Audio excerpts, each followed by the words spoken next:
Auzubillahiminash-shaytanir-rajim. Bismillahir-rahmanir-rahim. Assalamu alaikum students, how are you? I hope you all will be fine. अच्छा बेटा, हमने मुस्लिम reformist जो है वो ख़त्म कर लिए थे अल्हम्दुलिल्लाह।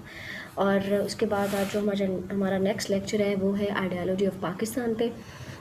सो आज हमने इसके ऊपर ब्रीफली बात करनी है। तो बच्चे, जो आइडियालॉजी है पाकिस्तान की आइडियालॉजी, उसमें अगर पर्सनली सिर्फ आइडियालॉजी को देखा जाए, इसके बेसिक फैक्ट्स को देखा जाए, तो ये कम्बिनेशन है टू वर्ड्स का। ठीक है, first one is ideas and second one is logos. ठीक है, आइडियाज़ एंड लोगोज, और उसका मतलब बनता है द सिस्टम ऑफ आइडियाज़। ठीक है, यानी आइडियालॉजी दो लफ्ज़ों से मिलकर बना है, आइडियाज़ एंड लोगोज।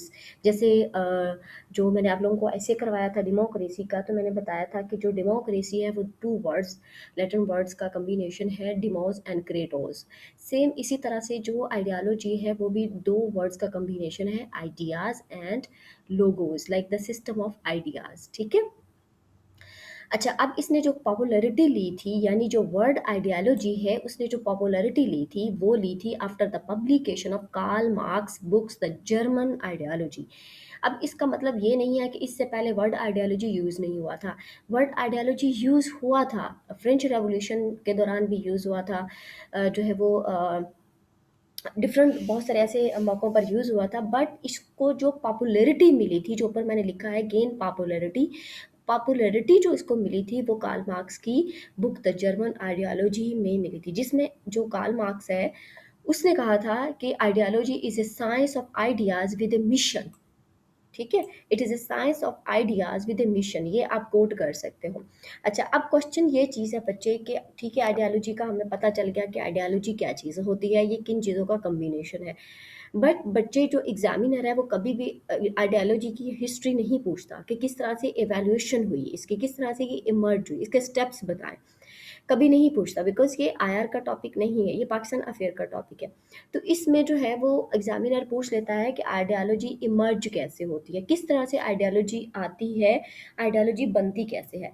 तो बच्चे, ये मैंने इसके 6 पॉइंट लिखे हैं, वन बाय वन मैं आपको बताती हूँ कि when people feel being mistreated, यानी उस वक़्त उनको पता होता है, वो होती है कि एक सेपरेट आइडियोलॉजी, उनकी अपनी एक आइडियोलॉजी है, जब उनको मिसट्रीट किया जाता है। Then during crisis and social stress, जब भी कोई क्राइसिस या सोशल स्ट्रेस पड़ता है तो उस वक़्त जो अ, एक नेशन होती है, लोग होते हैं, एक सेट ऑफ यूनिटी कम्युनिटी होता है, तो उनको पता चलता है कि लाइक हमारी एक सेपरेट आइडियोलॉजी है। उस अंडर डिस्क्रिमिनेशन, ठीक है, जब वो डिस्क्रिमिनेट हो रहे होते हैं, उनके राइट्स की वायलेशन हो रही होती है। When dominant segment violets rights, ठीक है, जब कोई एक डोमिनेंट पावर उनके ऊपर आकर मुसल्लत हो जाती है, और मुसल्लत होकर फिर उनके जो राइट्स, फंडामेंटल ह्यूमन राइट्स होते हैं, वो वायलेट हो रहे होते हैं। सोशल, पॉलिटिकल, इकोनॉमिक, जितने भी कल्चरल राइट्स होते हैं वो सब जो है उनकी वायलेशन हो रही होती है, एक्सप्लॉयटेशन हो रही होती है। तो उस वक्त आइडियोलॉजी इमर्ज होकर सामने आती है। फिफ्थ वन, अनइक्वालिटी होती है, डार्क डेज होते हैं, और थ्रेटन बाय फंडामेंटल चैलेंजेस, और कुछ फंडामेंटल चैलेंजेस जो है वो इंसान को उनका थ्रेट दिया जाता है, जिस पर क्या होता है कि आइडियोलॉजी इमर्ज होती है। ठीक है, तो जो अगर हमने, चूँकि हमारा बेसिक बेटा टॉपिक वो ये है कि हमने पाकिस्तान की आइडियोलॉजी को देखना है। ओवरऑल तो हमने देख लिया कि ये कैसे इमर्ज होती है और इसने पॉपुलैरिटी कब ली। अब ये कि जो मेन इसमें टॉपिक है बेटा वो है कि पाकिस्तान की आइडियोलॉजी को हमने देखना है। ठीक है, पाकिस्तान की आइडियोलॉजी को देखे जाएँ तो इसकी जो इंटरप्रिटेशन बनती है, जो डिफरेंट बुक्स के अंदर भी दी हुई है, N interpretation of the past, यानी आइडियोलॉजी ऑफ पाकिस्तान, या ideology mean N interpretation of the past, and explanation of the present, and a vision of the future। ठीक है, ये एक आइडियोलॉजी का कॉन्सेप्ट है। अच्छा, अब पाकिस्तान की आइडियोलॉजी की अगर हिस्ट्री पर एक ग्लांस दिया जाए या देखा जाए, तो जो हिस्टोरियंस हैं या जो ऑथर्स हैं वो ये कहते हैं कि पाकिस्तान जो है उस वक़्त बन गया था, उस वक़्त ये डिक्लेयर हो गया था जब पहला मुस्लिम्स जो था, वो नॉन मुस्लिम जो था, वो उसने इस्लाम कबूल किया था इन इंडिया या इन सब कॉन्टिनेंट। ठीक है, बहुत पहले की बात है। बट जो एक्चुअल रियलाइजेशन हुई थी, यानी वो कहते हैं कि जो हिस्टोरियंस हैं, जो वो ऑथर्स हैं, फिलोसफर्स हैं, वो ये कहते हैं कि उस दिन से इसकी बेस बन गई थी, बट इसको एक पॉपुलैरिटी नहीं मिली थी, इसको एक मोमेंटम नहीं मिला था। मोमेंटम क्यों नहीं बेटा मिला था, उसकी रीज़न जो है मैंने यहाँ पे ये रीज़न्स बताई हैं कि उसकी रीज़न ये थी कि ये जो चीज़ें थी ये मुस्लिम्स ने फेस नहीं की थी। मुस्लिम्स का थ्रू आउट सब कॉन्टिनेंट के अंदर एक रूल रहा, उसमें कुतुबुद्दीन ऐबक ने जो है वो बाकायदा सल्तनत की बुनियाद रखी। उसमें मुग़ल जो थे उन्होंने इतना अरसा तक जो रूल किया सब कॉन्टिनेंट के अंदर। तो थ्रू आउट जो रूल था मोहम्मद बिन कासिम से लेकर 712 से लेकर 1857 तक मुस्लिम रूल रहा। तो इस वक़्त मुस्लिम्स जो थे उनको रियलाइज़ेशन नहीं हुई थी। अब यहाँ पे ये बच्चे के जो एक्चुअल रियलाइज़ेशन हुई थी, वो एक्चुअल रियलाइज़ेशन हुई थी इन 19th सेंचुरी के अंदर, ठीक है? 19th सेंचुरी के अंदर क्या हुआ था कि जो मुस्लिम्स किसके आ गए थे, अंडर ब्रिटिश सब्जुगेशन के आ गए थे, ठीक है?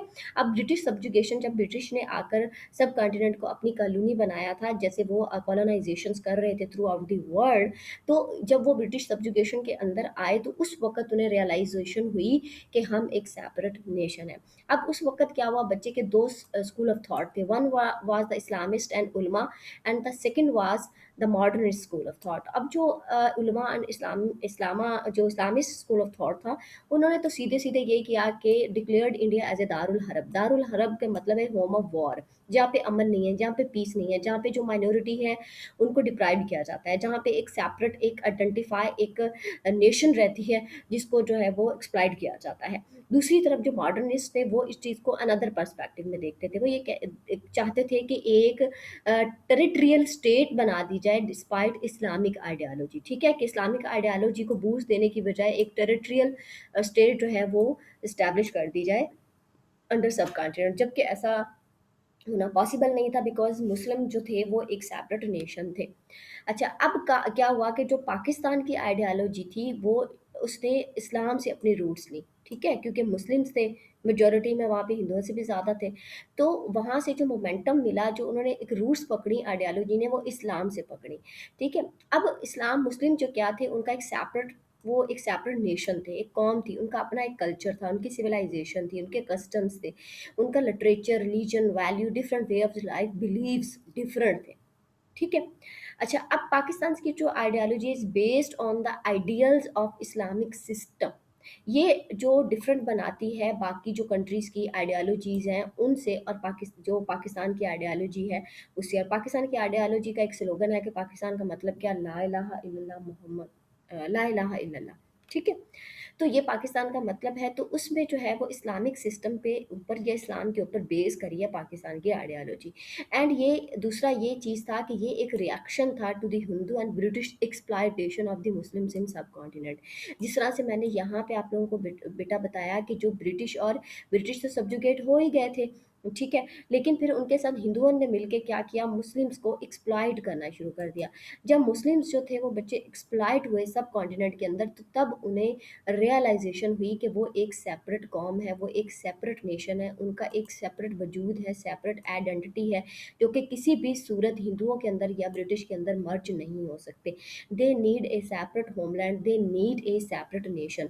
अब जब ये रियलाइजेशन हो गई थी, रियलाइजेशन होने के बाद जो पाकिस्तान की मूवमेंट थी वो तेज़ हुई, और जो मुस्लिम लीडर्स थे इन सब कॉन्टिनेंट के अंदर, उन्होंने क्या किया कि एट द एंड 1947 के अंदर जो है वो अपना एक सेपरेट होमलैंड ले लिया, जो कि किसका रिजल्ट था, ये जो आइडियोलॉजी थी इसकी बेस के ऊपर Pakistan first ever in the country in the world on world map जो आइडियोलॉजी की बेस पर आज़ाद हुआ। इस वजह से जो पाकिस्तान की आइडियोलॉजी है उसको बहुत ज़्यादा इंपॉर्टेंस दी जाती है।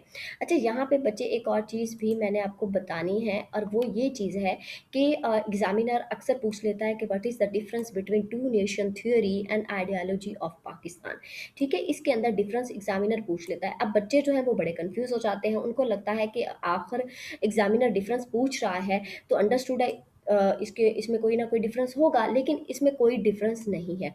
इसमें जो लिटिल बिट डिफरेंस है वो हम देख लेते हैं। टू नेशन थ्योरी क्या है, वो इलैबोरेट करती है that the Muslim are separate nation having distinctive ethics. अब उस एथिक्स से मतलब क्या है, ये वाली चीज़ें हैं बच्चे, कि उनका एक कल्चर है, सिविलाइजेशन है, कस्टम है, लिटरेचर है, अपनी हिस्ट्री है, अपना वजूद है, रिलीजन, वैल्यूज़, बिलीफ, अपना स्टैंडर्ड्स ऑफ लाइफ है, वो डिफरेंट है, जो भी हर तरह से वो हिंदुओं से अलहदा हैं। और जब उनका खाना पीना, उठना बैठना, सोना जागना डिफरेंट है, उनके बुक्स डिफरेंट है, उनके लिटरेचर डिफरेंट है, वे ऑफ टॉकिंग डिफरेंट है, उनकी सोच थिंकिंग सब कुछ डिफरेंट है, उनके कस्टम्स ट्रेडिशंस डिफरेंट है, तो फिर वो एक हिंदू जो कौम है उसके अंदर मर्ज होकर कैसे रह सकते हैं। तो ये एक डिस्टिंक्टिव एथिक्स थी, this is two nation theory, जिसको अहमद शहीद जो है वो क्या नाम है उनका, मजदत अलफ सानी जो थे, उन्होंने इसका कॉन्सेप्ट दिया, शाह वलीउल्लाह ने इसको ड्रैग किया, फिर अहमद शहीद ब्रेलवी और ये फ़राइज़ी तहरीक, और उसके बाद सर सैयद अहमद ख़ान ने इसको मोमेंटम दिया। तो ये जो है ये ड्रैग होकर टू नेशन थ्योरी, फाइनली जो इसका रिजल्ट निकला वो 1947 में निकला।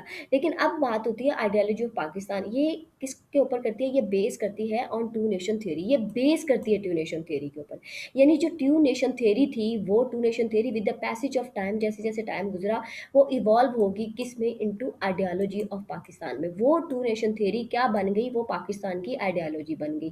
ठीक है, तो आइडियोलॉजी जो है वो बेस है, वो फाउंडेशन है किसकी, सॉरी टू नेशन थ्योरी क्या है, वो वो एक सेपरेट नहीं है, वो अलहदा नहीं है आइडियोलॉजी से, बल्कि वो आइडियोलॉजी ऑफ पाकिस्तान की बेस है। टू नेशन थ्योरी की बेस पर ही आइडियोलॉजी ऑफ पाकिस्तान इमर्ज होकर आई, और इमर्ज होकर और उस आइडियोलॉजी के साए तले पाकिस्तान जो है वो एक सेपरेट होमलैंड बना। अब ये ज़रूर ये नहीं होता यहाँ पर कि जो है वो मुस्लिम से सब कॉन्टिनेंट के उनको एक सेपरेट होमलैंड या एक सेपरेट लैंड चाहिए थी, नहीं। उनको एक ऐसी जगह चाहिए थी, एक ऐसी आज़ादी चाहिए थी जहाँ पर वो इस्लामिक प्रिंसिपल के अंदर, क्योंकि यहाँ पे मैंने क्या लिखा कि ideology of Pakistan sought its roots from Islam. यानी जो मुस्लिम्स लीडर्स थे वो ये कहते थे कि हमें एक सेपरेट लैंड नहीं चाहिए, क्योंकि ज़ाहिर लैंड तो उनके पास थी, जो वेस्ट पाकिस्तान है अभी करंटली, और जो ईस्ट पाकिस्तान है जो कि बांग्लादेश है, तो उनके पास लैंड ऑलरेडी थी, वहाँ मेजोरिटी में वो थे। लेकिन उनको एक सेपरेट होम लैंड चाहिए था इंडिपेंडेंट, जिसमें वो क्या करें, वो इस्लामिक प्रिंसिपल के अंदर अपनी ज़िंदगी गुजार सकें। तो यही चीज़ जो है वो आइडियोलॉजी ऑफ पाकिस्तान है। अच्छा, अब यहाँ पे हमने बच्चे बेसिक कॉन्सेप्ट समझ लिया आइडियोलॉजी ऑफ पाकिस्तान का कि ये क्या है।